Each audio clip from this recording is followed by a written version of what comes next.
Bayangkan jika perang bukan hanya tentang senjata, tapi tentang suara-suara kecil yang selama ini tak pernah didengar. Bayangkan jika seorang bocah Palestina dan seorang bocah Israel duduk berhadapan, bukan untuk saling menyakiti, tapi untuk bertanya, siapa Tuhan yang sebenarnya? Cerita ini bukan berita, bukan pula dokumenter. Ini adalah kisah fiktif yang dibuat seperti nyata, agar kita semua bisa belajar dari kepolosan hati anak-anak yang hidup di tengah konflik, tapi masih mampu menyalakan harapan. Kalau menurutmu damai itu mungkin, atau kamu percaya suara anak-anak bisa lebih tulus dari para pemimpin dunia? Tinggalkan komentar, share cerita ini, dan subscribe supaya lebih banyak yang mendengarnya. Kita mulai dari satu titik kecil, tempat di mana sebuah pertemuan bisa mengubah cara kita melihat dunia. Langit Gaza sore itu berwarna oranye kemerahan. Debu beterbangan pelan tertiup angin. Ahmad, anak lelaki Palestina berusia 12 tahun, berjalan menyusuri padang kosong di dekat kamp pengungsian. Di tangannya ada tongkat kayu usang, sambil menggiring beberapa kambing milik pamannya. Suaranya lirih melantunkan doa, berharap hari itu tak ada serangan, tak ada ledakan, dan tak ada kehilangan.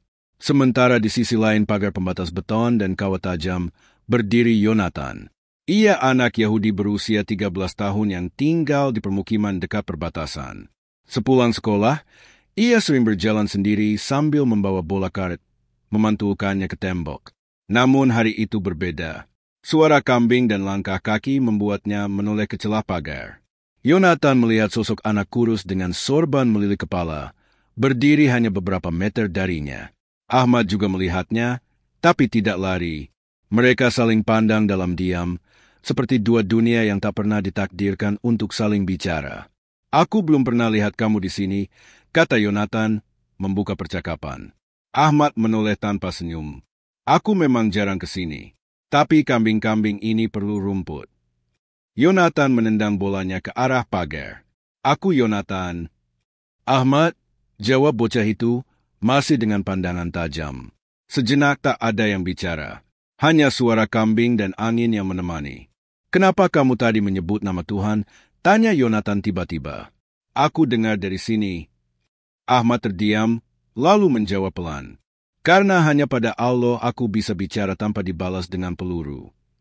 Mata Yonatan menyempit. Ada rasa bingung, tapi juga penasaran. Ia mendekat ke pagar, merapatkan wajahnya ke kawat. Kalau Tuhanmu hebat, kenapa kamu tetap menderita? Ahmad tidak langsung menjawab.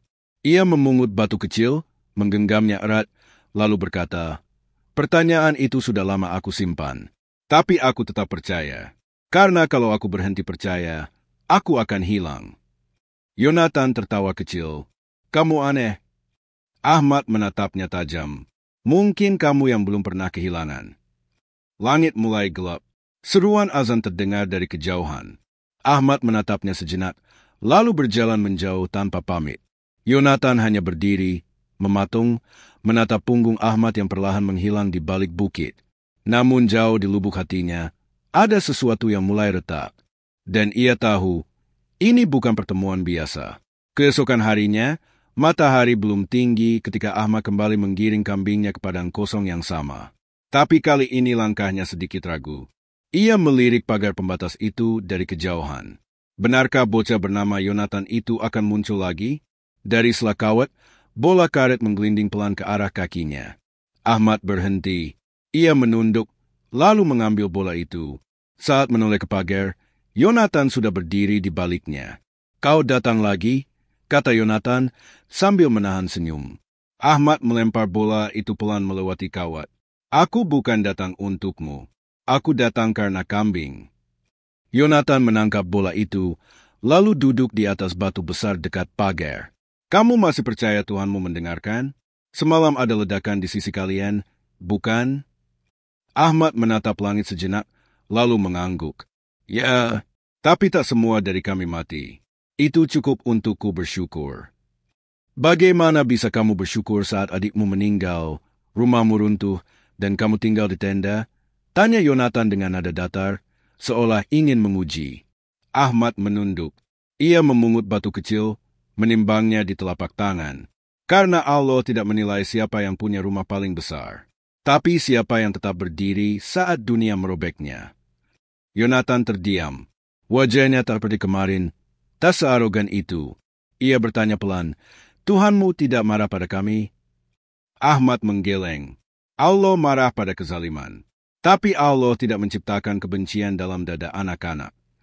Yonatan menunduk, mempermainkan ujung sepatunya. Aku selalu diajarkan bahwa tanah ini milik kami. Tanah perjanjian. Tapi kenapa harus dengan senjata? Ahmad mendekat sedikit. Wajahnya lebih lembut kali ini. Tanah tidak akan bicara tentang siapa yang benar. Tapi langit melihat siapa yang jujur. Suasana hening. Angin sore bertiup membawa aroma pasir dan rumput kering. Seekor kambing mengembi pelan, seolah ikut menyimak. Tiba-tiba, Yonatan mengeluarkan sesuatu dari sakunya. Sebuah kertas kecil yang dilipat rapi. Ia menyelipkannya melalui celah pagar. Ini doa dari nenekku.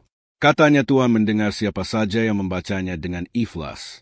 Mungkin kamu mau baca juga? Ahmad menerima kertas itu perlahan. Ia membuka lipatannya, membaca dalam diam. Tak ada kemarahan di sana. Hanya harapan agar anak-anak bisa hidup tanpa ketakutan. Doa itu ditulis dalam bahasa Ibrani, namun disertai terjemahan dalam bahasa Arab. Untuk pertama kalinya, mata Ahmad berkaca. Tapi ia tidak menangis. Mereka tidak tahu, sore itu mereka sedang merajut sesuatu yang tak dimiliki banyak orang dewasa di sekeliling mereka. Keberanian untuk saling mendengar. Hari-hari berlalu, dan Ahmad serta Yonatan makin sering bertemu di sisi pagar yang sama. Mereka tak pernah menyebut pertemanan, namun langkah kaki mereka selalu membawa ke tempat itu seolah ada janji tak tertulis. Sore itu, Ahmad membawa beberapa buah zaitun di kantong plastik. Ia melemparkannya pelan ke sisi pagar. Cobalah, ini dari pohon tua di belakang rumah tantenya ibuku. Pahit, tapi asli, katanya sambil tersenyum tipis. Yonatan memakannya tanpa ragu. Aku suka. Di rumahku juga ada zaitun, tapi dibeli dari supermarket. Rasanya seperti plastik. Mereka tertawa pelan. Namun setelah tawa itu reda, keheningan kembali mengambil alih. Sampai akhirnya Yonatan bicara. Di sekolahku, aku diajarkan bahwa Tuhan kami memilih kami sebagai umat pilihan. Kami dituntun keluar dari perbudakan, diberi tanah ini olehnya. Tapi, Ahmad menatapnya. Tapi mengapa Tuhan memilih satu bangsa saja? Tanya Yonatan lirih. Bagaimana dengan kalian? Bukankah kalian juga berdoa? Kalian juga menangis. Apakah Tuhan membedakan air mata? Ahmad diam. Ia mengusap batu yang sering ia duduki. Di madrasah, ustadzku bilang, Allah mencintai semua hambanya. Tapi manusia yang membuat batas dan mengaku-ngaku sebagai pemilik surga. Yonatan menunduk. Kemarin aku bertanya itu di sekolah. Guruku marah. Katanya aku terlalu banyak berpikir seperti anak Arab. Ahmad tidak tertawa. Justru wajahnya mengeras. Gurumu tidak salah. Aku juga pernah ditampar karena bilang bahwa anak Yahudi pun bisa sedih karena kehilangan. Mereka bilang aku lemah. Mata mereka bertemu. Di usia yang masih belia, mereka mengerti satu hal yang tidak semua dewasa pahami, bahwa kebenaran kadang ditutup rapat oleh rasa takut kehilangan keyakinan. Kau tahu, kata Yonatan pelan, aku mimpi semalam. Aku dan kamu main bola di lapangan tanpa pagar ini. Tak ada pos militer, tak ada penjaga. Hanya angin dan suara tawa. Ahmad tersenyum kecil. Itu mimpi yang mahal. Di sini, mimpi begitu bisa membuatmu dituduh pengkhianat. Angin bertiup lebih kencang. Pagar berderit pelan. Di kejauhan terdengar suara helikopter militer. Mereka saling diam, tahu bahwa terlalu lama di sana bisa berbahaya. Namun saat mereka beranjak, Ahmad bertanya pelan, Yonatan, apakah Tuhanmu pernah kau ajak bicara dalam tangis? Yonatan terdiam. Lama, lalu ia menjawab, belum pernah. Tapi setelah kenal kamu, aku mulai ingin mencoba. Sore itu, tak ada yang mereka pegang selain pagar besi. Tapi ada sesuatu yang lebih kuat dari baja yang mulai tumbuh di hati mereka. Rasa ingin tahu dan keberanian untuk bertanya. Hujan turun malam sebelumnya. Padang kosong tempat biasa Ahmad dan Yonatan bertemu kini becek, menyisakan genangan kecil di antara ilalang. Langit tertutup mendung dan udara terasa berat. Tapi meski suasana tak bersahabat, keduanya tetap datang. Ahmad membawa payung tua yang bagian ujungnya robek. Yonatan datang dengan jaket tebal, kepalanya tertutup tudung. Mereka saling menatap dari balik pagar seperti biasa, tapi kali ini tak ada senyum. Aku ingin tanya sesuatu, kata Yonatan dengan nada yang berbeda dari biasanya. Tanya saja, jawab Ahmad. Kemarin, ayahku berkata bahwa perang ini adalah perang suci, bahwa kami melawan demi kehendak Tuhan. Apakah ayahmu bilang hal yang sama? Ahmad menunduk. Ia memungut kerikil dari tanah, lalu melemparkannya ke genangan air. Ayahku sudah mati waktu aku umur 5 tahun. Tapi ibuku sering bilang, tidak ada yang suci dari perang, kecuali sabar. Yonatan mengangguk pelan, lalu duduk bersila di tanah. Aku bingung, Ahmad, kalau Tuhan ingin kita saling bunuh, kenapa dia juga menciptakan air mata? Ahmad tersenyum miris. Mungkin karena air mata membuktikan bahwa hati kita belum sepenuhnya mati. Yonatan terdiam. Ia menatap langit yang gelap, lalu bertanya, apa kamu pernah mengucapkan nama Tuhanmu saat sedang menangis? Selalu, jawab Ahmad pelan. Setiap malam. Aku juga pernah, kata Yonatan. Tapi saat itu, bukan karena aku sedih. Aku takut kehilangan ibuku. Dia sempat dirawat lama karena serangan jantung. Saat itu aku menutup pintu, lalu berdoa dengan suara pelan. Aku bilang, Tuhan, jangan ambil dia sekarang. Aku belum siap. Ahmad menoleh, dan dia dengar? Iya, ibu masih hidup. Sejak itu aku percaya, meski aku belum tahu siapa sebenarnya Tuhan itu. Ahmad menatap pagar, lalu menempelkan telapak tangannya ke kawat. Tuhanmu mendengar, Tuhanmu memberi, Tuhanmu menyelamatkan. Mungkin dia tidak sejauh yang kita kira. Yonatan berdiri, menatap Ahmad. Kau tahu yang aneh? Saat aku menangis, nama yang aku sebut terdengar sangat mirip dengan yang kau sebut. Ahmad mengangguk perlahan. Karena mungkin dia memang satu, tapi kita yang memberinya banyak nama. Petir menyambar di kejauhan, membelah langit Gaza. Namun keduanya tak bergeming. Mereka berdiri di dua sisi dunia yang saling memusuhi, tapi kini disatukan oleh satu hal yang tak bisa dijelaskan. Rasa yang tak bisa dibungkam oleh tembok dan senjata. Pagi itu, Gaza diselimuti kabut. Gema ledakan semalam masih terasa di udara, membuat langit terlihat lebih abu-abu dari biasanya. Ahmad datang lebih awal, membawa sesuatu yang ia genggam erat. Sebuah kertas kusut ditulis dengan huruf Arab yang rapi namun agak goyah. Ia menunggu. 10 menit, 20 menit. Yonatan belum muncul. Tapi akhirnya, dari balik pagar itu, muncul sosok kecil dengan wajah pucat. Yonatan tidak membawa tas, tidak membawa bola, tidak tersenyum seperti biasa. Ada apa? Tanya Ahmad. Yonatan mendekat, tangannya gemetar. Semalam, ada roket yang jatuh dekat rumahku. Kaca-kaca pecah. Ibuku terluka. Kakakku sekarang tinggal di rumah sakit. Ahmad menelan ludah. Astagfirullah, aku turut sedih, Yonatan. Yonatan menggeleng.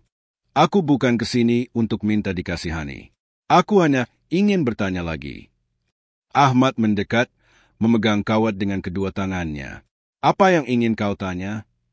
Yonatan menarik napas dalam.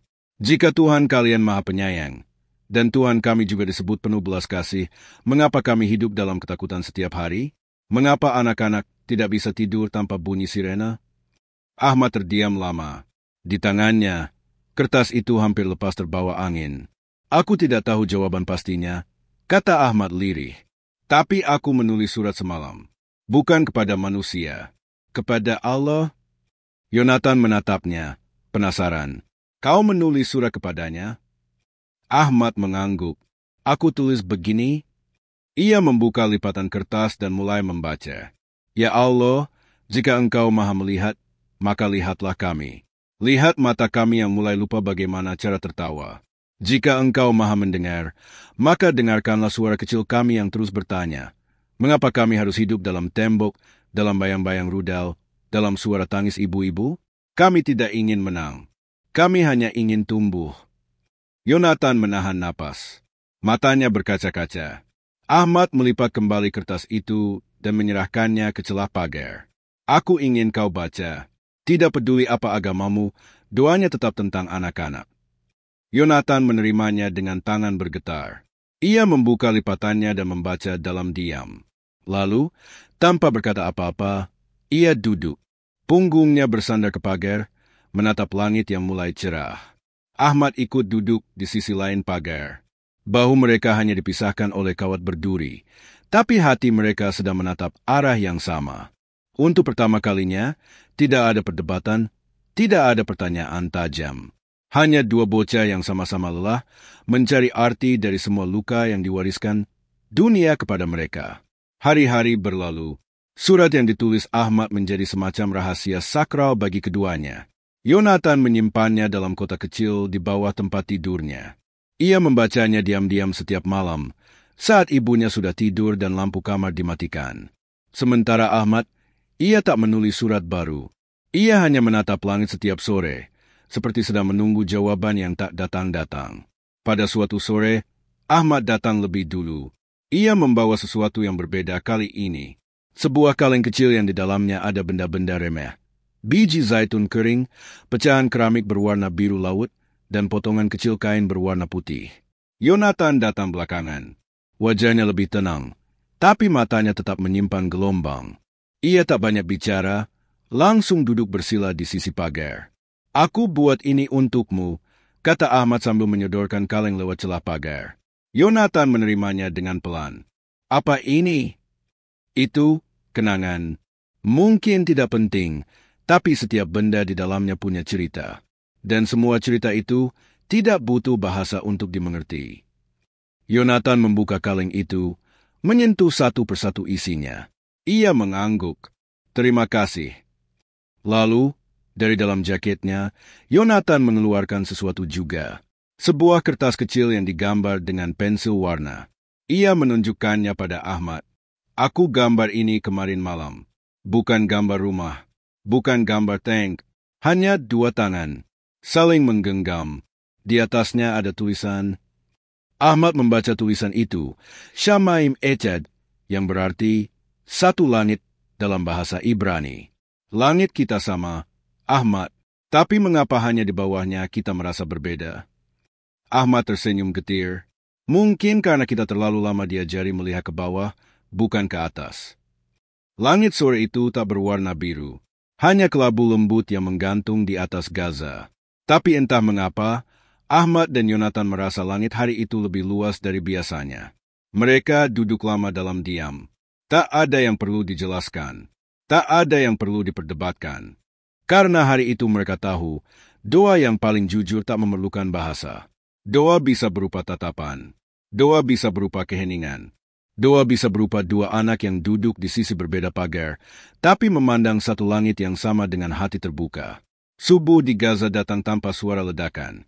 Angin hanya membawa aroma pasir dan udara lembab yang menusuk hidung. Ahmad bangun lebih awal dari biasanya. Ia merapikan baju lusuhnya, mengusap wajahnya, dan mengambil satu benda dari bawah bantal, gambar dua tangan yang dibuat Yonatan. Hari itu, hatinya terasa aneh. Seperti ada sesuatu yang akan berubah, tapi ia tak tahu apa. Sementara di sisi lain tembok, Yonatan juga terjaga. Ibunya masih tidur, wajahnya pucat di balik selimut tipis. Di meja kecil, surat Ahmad masih terbuka. Terlipat di ujungnya karena terlalu sering dibaca. Tanpa berpikir panjang, Yonatan menyelinap keluar. Ia berlari kecil menuju pagar di tepi kawasan yang dijaga militer. Ia tahu rutenya. Ia sudah hafal kapan patroli lewat dan kapan ia bisa lolos. Di tempat biasa, Ahmad sudah duduk lebih dulu. Tangannya menggenggam kawat seperti biasa. Tapi hari itu, ia terlihat gelisah. Yonatan, aku merasa aneh hari ini, katanya pelan. Semalam aku bermimpi, pagar ini roboh. Yonatan mendekat. Aku juga bermimpi hal yang sama. Mereka saling tatap. Udara terasa dingin tapi tangan mereka mulai gemetar bukan karena cuaca, melainkan karena sesuatu yang mereka berdua rasakan tapi tak bisa dijelaskan. Lalu terdengar suara keras dari kejauhan. Bukan suara bom, bukan suara tank, tapi suara sesuatu yang besar, retak. Keduanya sontak berdiri. Tanah bergetar ringan.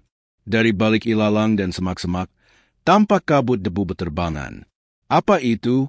Tanya Yonatan dengan napas tertahan. Seperti pagar yang tumbang, bisik Ahmad. Mereka saling pandang. Ragu, takut, tapi juga dipenuhi rasa penasaran yang mendesak. Perlahan, mereka berlari menyusuri sisi pagar. Dan di satu titik, pagar itu sudah tidak ada. Sebuah ledakan entah dari siapa telah menghancurkan sebagian tembok itu, menyisakan lubang besar tempat sinar matahari pagi menembus masuk. Tak ada tentara, tak ada suara sirena, hanya keheningan yang terasa lebih keras dari apapun. Mereka berdiri di dua sisi lubang itu, hanya terpisah satu langkah. Mata mereka menatap satu sama lain. Tak ada kata, tak ada seruan, tapi tubuh mereka bergerak lebih cepat dari logika. Yonatan melangkah masuk. Ahmad juga, dan dalam satu detik yang terasa abadi, mereka saling berpelukan. Tak ada yang menyaksikan kecuali langit, tak ada yang mendengar kecuali tanah dan udara. Di tengah kehancuran, ada sesuatu yang justru tumbuh. Rasa yang tak bisa dijelaskan oleh sejarah, peta, atau kitab suci. Di tengah luka, dua anak laki-laki, Palestina dan Israel, akhirnya tidak lagi saling menanyakan siapa Tuhan yang benar. Karena mereka sadar bahwa dalam pelukan yang tak berbahasa itu, Tuhan sedang memperkenalkan dirinya lewat hati mereka masing-masing. Langit sudah siang, tapi suasana di antara puing-puing pagar yang roboh tetap sunyi. Tak ada pasukan yang datang, tak ada sirene atau drone yang terbang rendah. Hanya suara kaki dua bocah yang berjalan pelan di atas tanah berdebu, menapaki wilayah yang sebelumnya mustahil mereka lewati. Ahmad menatap bangunan-bangunan retak di sisi Israel. Ia terdiam, tidak percaya akhirnya bisa melihatnya secara langsung. Jalanan sempit itu tidak jauh berbeda dari gang kecil di Gaza. Sama-sama penuh debu, sama-sama dipenuhi suara dalam kepala tentang kehilangan dan takut. Di sana rumahmu? Tanya Ahmad pelan. Yonatan mengangguk. 2 blok dari sini. Tapi aku tidak ingin ke sana dulu. Mengapa? Karena aku tidak ingin pertemuan ini berakhir terlalu cepat. Ahmad tersenyum kecil, lalu mengajak duduk di bawah pohon zaitun tua yang tumbuh tepat di tengah perbatasan. Akarnya menjalar ke dua sisi tanah. Mungkin sejak awal, pohon itu memang ingin tumbuh di antara dua dunia yang berseteru. Yonatan mengeluarkan roti kering dari saku bajunya. Ia membaginya 2 dan menyodorkan separuh ke Ahmad. Tanpa bicara, Ahmad menerimanya. Mereka makan pelan. Tak ada yang bicara. Tapi dalam diam, mereka tahu ini bukan sekadar roti. Ini perjamuan sunyi yang tak akan dicatat media, tak akan diliput berita, dan mungkin juga tak akan dipercaya siapapun jika diceritakan. Dari kejauhan, suara burung terdengar. Sebuah langkah di wilayah yang sudah lama lebih sering mendengar suara rudal. Aku pernah tanya sesuatu, kata Ahmad sambil menatap langit, tentang kenapa kita lahir di sisi ini, bukan di sisi itu. Yonatan mengangguk pelan. Aku juga pernah berpikir hal yang sama. Tapi sekarang aku rasa, kita memang harus lahir di sisi yang berbeda, supaya bisa saling mencari. Pohon zaitun itu menjadi saksi saat 2 anak yang berasal dari tempat dan keyakinan berbeda mulai membuat jejak baru. Bukan dengan senjata, bukan dengan buku sejarah, tapi dengan keberanian duduk bersama. Dari balik bukit, angin datang pelan, membawa aroma pasir, runtuhan, dan harapan yang belum berani disebutkan dengan kata-kata. Belum ada yang tahu apa yang akan terjadi esok. Tapi hari ini, di bawah pohon tua itu, 2 anak laki-laki membuktikan bahwa yang disebut perdamaian mungkin tidak dimulai oleh pemimpin atau jenderal. Mungkin ia dimulai dari roti yang dibagi 2, dari surat yang dibaca dalam diam, dari tangan yang tak lagi saling menunjuk, tapi menggenggam. Berita pagar perbatasan yang runtuh tak langsung tersebar. Dunia masih sibuk dengan urusannya sendiri. Para pemimpin sibuk di meja konferensi. Jurnalis sibuk mencari headline berdarah. Tak ada yang peduli dengan 2 anak kecil yang duduk bersebelahan di bawah pohon zaitun. Ahmad dan Yonatan kini duduk dengan punggung bersandar ke batang pohon. Kaki mereka terjulur ke arah yang berlawanan, tapi bau mereka bersentuhan. Apa kau tahu? Bisik Yonatan. Di sekolah, kami diajarkan bahwa kalian semua berbahaya. Ahmad menoleh. Kami juga diajari hal yang sama tentang kalian. Keduanya terdiam. Tapi kau tidak seperti itu. kata Ahmad lirih. Kau juga tidak, jawab Yonatan. Lalu hening lagi, tapi bukan hening yang canggung. Hening itu seperti ruang antara dua napas, seperti jeda sebelum seseorang mengucapkan kata penting. Tak lama kemudian, langkah kaki terdengar dari kejauhan. Ahmad langsung siaga, berdiri. Yonatan ikut berdiri, menoleh ke arah suara. Dua sosok mendekat, bayangan mereka muncul dari balik reruntuhan tembok. Ternyata dua anak kecil, lebih muda dari mereka. Satu mengenakan sorban, satu lagi mengenakan peci kecil khas Yahudi. Keduanya menatap mereka dari jauh, takut-takut. Temanmu? Tanya Yonatan. Ahmad menggeleng. Aku bahkan tak tahu siapa mereka. Anak-anak itu mendekat perlahan. Tak ada satupun yang membawa batu. Tak ada yang membawa senjata. Hanya ransel kecil yang tampaknya berisi air dan makanan. Benarkah ini tempat yang aman? Tanya salah satu anak. Yonatan tersenyum kecil. Belum tentu. Tapi setidaknya, di sini, kita tidak saling menakut-nakuti. Mereka pun duduk bersama. 4 anak dari 2 dunia yang tak pernah berdamai. Tidak ada diskusi politik. Tidak ada debat kitab suci. Hanya cerita sederhana tentang keluarga, kehilangan, dan mimpi yang pernah dikubur terlalu dini. Ahmad mengeluarkan pecahan keramik biru dari kaleng kecilnya. Ia sodorkan ke anak yang paling muda. Ini dari runtuhan rumah kakekku, katanya. Kakekku bilang warna biru ini warna surga. Anak itu menerimanya dengan mata membesar. Yonatan menambahkan, surga mungkin tidak butuh bendera. Ahmad mengangguk, dan mungkin juga tidak butuh pagar. Langit mulai berubah warna. Senja turun perlahan, mengubah bayangan anak-anak itu menjadi siluet yang sulit dibedakan satu sama lain. Dan dunia masih diam. Tapi di sebuah sudut yang tak dikenal siapapun, sejarah pelan-pelan mencatat sesuatu yang belum pernah ia tulis sebelumnya, bahwa luka yang diturunkan bisa mulai disembuhkan bukan oleh peluru, tapi oleh keberanian kecil untuk duduk dan mendengar. Malam perlahan turun seperti selimut tipis. Udara makin dingin, tapi tak ada satupun dari mereka yang beranjak. 4 anak itu masih duduk mengelilingi sebongkah batu yang mereka jadikan meja. Di atasnya, potongan roti, pecahan buah kering, dan 1 botol air yang mereka bagi bersama. Tak ada orang dewasa yang tahu mereka di sana. Tak ada pasukan yang berjaga. Tapi justru di tengah ketiadaan itulah, mereka merasa paling aman.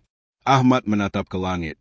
Dulu aku sering bertanya, kenapa Allah menciptakan kita terpisah? Yonatan ikut menatap langit yang sama. Aku juga sering bertanya, kenapa kita harus membenci orang yang bahkan belum pernah kita temui? Anak paling kecil dari sisi Israel, yang bernama Eli, berkata pelan, ayahku bilang tanah ini milik kami. Anak kecil dari sisi Palestina, yang baru mereka kenal bernama Fathi, menimpali, kakekku juga bilang begitu. Seketika hening lagi, tapi kali ini, hening yang menggantung, seperti tali yang putus di ujungnya. Bukan karena takut, tapi karena tak tahu bagaimana melanjutkan. Kalau begitu, ujar Ahmad pelan, mungkin tanah ini bukan milik siapa-siapa. Yonatan menoleh. Atau mungkin tanah ini sedang menunggu kita berhenti memperebutkannya. Mata Fathi berkaca. Ia masih kecil. Usianya belum 10 tahun. Tapi luka di wajahnya jelas bukan karena main di halaman. Kalau kalian berani duduk di sini, katanya, aku juga mau ikut. Aku capek sembunyi. Eli mengangguk. Ia lalu membuka tas kecilnya dan mengeluarkan sesuatu, bendera kecil dengan bintang biru di tengahnya. Semua mata menatapnya. Tegang, tapi kemudian ia melipatnya pelan. Ia tidak membuangnya. Ia tidak menyobeknya. Ia hanya melipat, lalu meletakkannya di dalam kotak roti. Biar kita makan tanpa simbol hari ini, katanya. Besok entah bagaimana nanti. Ahmad tersenyum. Ia kemudian mengeluarkan syal kuning kehijauan milik pamannya yang dulu sering ia pakai saat berdemo. Ia melipatnya juga, lalu menyimpannya di bawah batu. Yonatan menarik napas panjang. Kadang, yang membuat kita berbeda bukan apa yang kita yakini, tapi dinding-dinding yang tidak terlihat yang sudah ditanamkan di kepala sejak kita lahir. Tak ada yang menjawab, tapi semua paham. Malam makin larut. Bintang-bintang muncul malu-malu. Angin gurun menyelinap, lewat sela-sela tanah yang retak. Tapi di titik itu, 4 anak sedang menyusun ulang makna dari keberanian yang bukan tentang menyerang, tapi tentang mendengarkan. Dan untuk pertama kalinya, tanah yang selama ini diperbutkan mulai terasa cukup luas untuk dibagi. Subuh menjelang. Langit perlahan berubah dari kelabu gelap menjadi abu-abu muda. Hembusan angin membawa aroma tanah basah dan debu yang lama tak tersapu hujan. Di bawah pohon zaitun yang sama, keempat anak itu masih terjaga. Mereka tidak tidur. Seakan tahu, momen ini terlalu rapuh untuk dilewatkan dalam lelap. Ahmad membuka tas lusuhnya dan mengeluarkan selembar kertas kusut. Ada bekas lipatan yang sudah hampir robek. Tulisannya tanan, agak bergetar, tapi huruf-hurufnya penuh tenaga. Ini surat untuk ibuku, katanya pelan. Tapi belum pernah aku kirim. Yonatan memiringkan kepala. Kenapa? Karena aku tak tahu apakah ia masih hidup. Sunyi menyambut kalimat itu. Fathi menunduk. Eli menatap Ahmad lama, lalu berkata, "Boleh aku bacakan?" Ahmad menyerahkan surat itu. Tangannya sempat ragu, tapi akhirnya melepas juga. Eli membacanya keras-keras. Suaranya bening, tapi goyah. "Ibu, aku tahu rumah kita sudah rata dengan tanah. Tapi aku masih bisa melihat bentuk dapur tempat ibu sering membuat roti. Aku tahu ayah tak pulang-pulang. Tapi aku masih bisa dengar suaranya saat aku pura-pura tidur. Ibu, kalau nanti Allah pertemukan kita, aku ingin bilang aku tidak dendam pada siapa-siapa. Aku hanya ingin bermain. Seperti dulu. Salam, Ahmad." Tak ada yang bicara. Udara jadi berat, mata Fathi sudah berlinang. Eli memeluk kertas itu, lalu mengembalikannya pelan. Yonatan berdiri dan mengambil batu kecil, lalu menulis sesuatu di tanah. Ia menuliskan satu kata dengan huruf besar, hidup. Ini bukan tentang siapa yang salah. Ini tentang siapa yang cukup hidup untuk berhenti mewariskan kemarahan, katanya lirih. Ahmad menatap tulisan itu, tapi dunia tidak mau mendengar suara kita. Mungkin dunia sudah terlalu bising, sahut Yonatan. Terlalu banyak bicara, tapi tak pernah mendengar. Fathi membuka kotak kecil dari kantung bajunya. Isinya sobekan halaman Al-Quran yang ia ambil dari masjid yang terbakar. Ia tidak tahu surat apa, tapi ada satu kalimat yang diingatnya. Ia pernah dengar gurunya mengucapkannya. Kalau bukan karena kasih sayang Allah, manusia pasti sudah saling membinasakan. Ia tak tahu artinya lengkap, tapi kalimat itu menempel di kepalanya. Seperti suara dari langit yang menolak mati. Tak lama, mereka mendengar derap langkah kaki dari arah selatan. Bukan derap berat, tapi langkah-langkah kecil, terburu-buru. Seseorang datang. Bayangan tubuh tampak dari kejauhan. Satu sosok anak perempuan. Pakaian lusuh. Rambut dikepang dua. Wajahnya asing bagi semuanya. Tapi ia berjalan langsung menuju mereka. Tanpa ragu, ia berhenti di depan mereka. Napasnya masih tersengal. Tapi matanya penuh keyakinan. "Namaku Sarah," katanya. "Aku dengar di sini ada tempat untuk duduk tanpa takut." Sarah duduk di antara mereka, seolah telah mengenal mereka sejak lama. Tak ada perkenalan yang panjang, tak perlu pertanyaan, dan tak perlu alasan. Seperti pohon zaitun yang menerima hujan tanpa bertanya dari mana datangnya. "Aku berjalan dari timur," katanya, "melewati ladang yang sudah kering. Orang-orang bilang tidak ada apa-apa di sini, tapi aku dengar bisikannya dari langit." "Bisikan?" tanya Eli pelan. Sarah menatap mereka satu persatu. Bisikan bahwa tempat ini bukan untuk bersembunyi, tapi untuk membangun sesuatu yang belum pernah ada. Yonatan membuka saku bajunya, mengeluarkan peta kecil. Bukan peta resmi, peta buatan tangan, penuh coretan dan garis-garis merah. Ia meletakkannya di tanah. "Peta ini tidak ada titik seperti tempat ini," katanya. Sarah tersenyum, karena tempat ini belum pernah ditulis. Fathi menunjuk bagian kosong di pojok kiri peta. "Kalau begitu, kita beri nama." Anak-anak itu terdiam, menimbang dalam hati.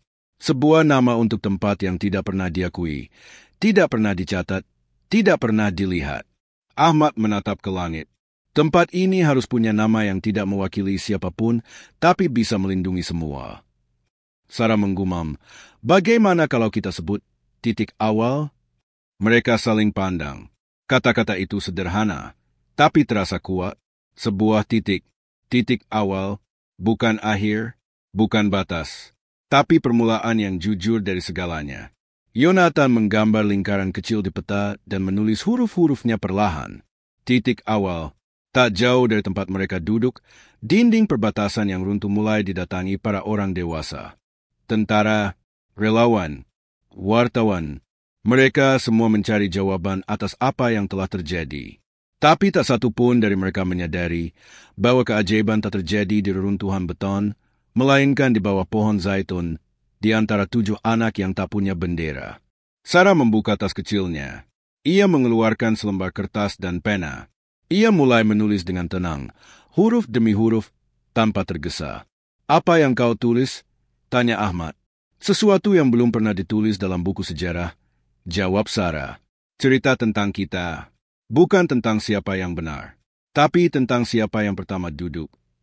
Angin pagi berembus pelan, membawa aroma daun, tanah, dan harapan yang belum punya bentuk. Dunia di luar masih gaduh. Tapi di titik awal, 7 anak menulis sesuatu yang tak bisa dibantah, bahwa damai, meskipun kecil, bisa tumbuh di tempat yang tak bernama. Dan kadang, tempat yang paling tak terlihat, justru menyimpan cahaya yang tak bisa dipadamkan. Kisah ini mengajarkan bahwa secercah harapan bisa tumbuh bahkan di tempat yang paling gelap, saat hati anak-anak yang suci berani memilih mendengar daripada membenci. Di tengah dendam yang diwariskan, mereka memilih duduk dan berbicara. Bukan karena mereka tahu jawaban, tapi karena mereka berani untuk mencari makna bersama. Sebagaimana firman Allah dalam Al-Quran, "Dan tidaklah sama kebaikan dan kejahatan. Tolaklah kejahatan itu dengan cara yang lebih baik, maka tiba-tiba orang yang ada permusuhan antara kamu dan dia akan menjadi seperti teman yang setia." Q.S. Fusilat 34. Cerita ini adalah kisah fiktif yang dikemas seolah nyata, dengan harapan bisa mengetuk hati kita semua untuk berpikir, merasa, dan merenung akan pentingnya empati, dialog, dan kasih sayang, terutama di tengah konflik dan perbedaan. Terima kasih sudah menyimak cerita ini hingga akhir. Jika kamu merasa cerita ini menyentuh atau bermakna, jangan lupa untuk like, komentar, dan subscribe agar kamu tidak ketinggalan kisah-kisah inspiratif lainnya. Sampai jumpa di cerita berikutnya.